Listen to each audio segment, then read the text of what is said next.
5 seconds.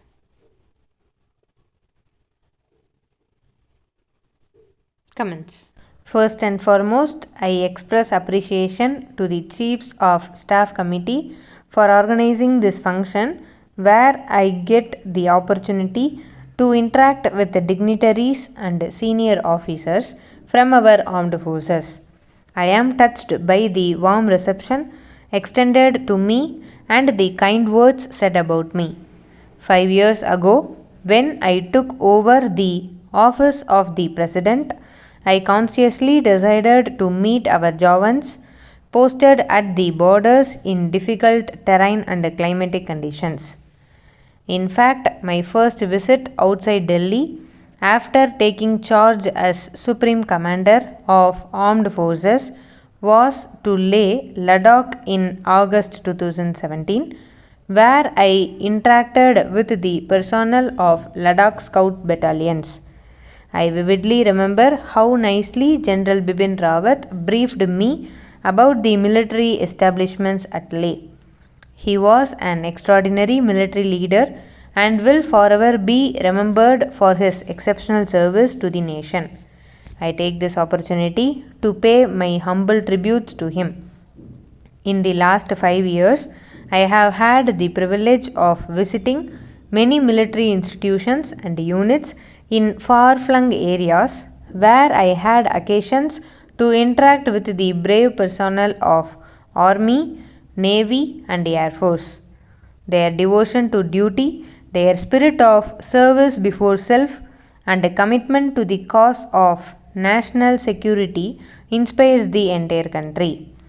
We are indeed proud of our armed forces who are safeguarding our frontiers in the most difficult terrains and amid challenging climatic and operational conditions. I feel a deep sense of pride in having served as the Supreme Commander of one of the most committed and competent armed forces in the world. During my tenure as the Supreme Commander of the Indian Armed Forces, I observed the fervor and enthusiasm of our armed forces for rising up to any challenge that came their way, be it disturbance due to insurgency or a natural calamity. Our armed forces have always been at the forefront to deal with the situation. The team spirit and never say die attitude displayed by the armed forces during the COVID-19 pandemic and efforts put in by them for setting up hospitals, distribution of relief material and extending every possible assistance to civil administration are praiseworthy. Their selfless efforts during several disaster management operations have also been commendable. They helped us save thousands of lives. I am sure the armed forces would continue to strive forward and excel in all their endeavors. I am happy that during my tenure as the Supreme Commander, the induction of women in the National Defence Academy has also been initiated. It is indeed a great step which would give an opportunity to our daughters to serve the nation by enrolling in the military. I am sure that they would prove to be worthy daughters of Mother India. Another significant beginning has been the recruitment of Agniveers. I am glad to know that IAF received 7.5 lakh applications under the recently concluded Agnipath recruitment scheme. This is the largest number of applications received in any recruitment cycle of the armed forces till date. It reflects the enthusiasm of our youth to serve the country. I am happy to note that the armed forces are becoming increasingly self-reliant and the defense sector at the forefront of the Make in India initiative.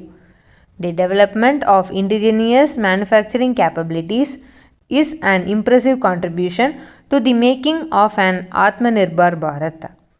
The strides made towards modernization and indigenization are exemplary and oriented towards making them future ready. These achievements are in line with the wishes of my illustrious predecessor Dr. APJ Abdul Kalam, whose passion for achieving self-reliance in the area of defense is well known. I had the privilege of presenting 11 colors and 5 standards during my presidency to the different units of the armed forces across the three services. Such presentations acknowledged exceptional natural service rendered by these units. On this occasion, I extend my warmest greetings to the entire Armed Forces fraternity and especially to the families who undoubtedly are strong pillars of support. I also salute the brave hearts who have made the supreme sacrifice for the motherland, and I am sure that their courageous families would continue to be supported by our armed forces. I once again thank you all and wish the armed forces of our nation continued glory and success in all professional endeavors. Thank you. Jai Hind.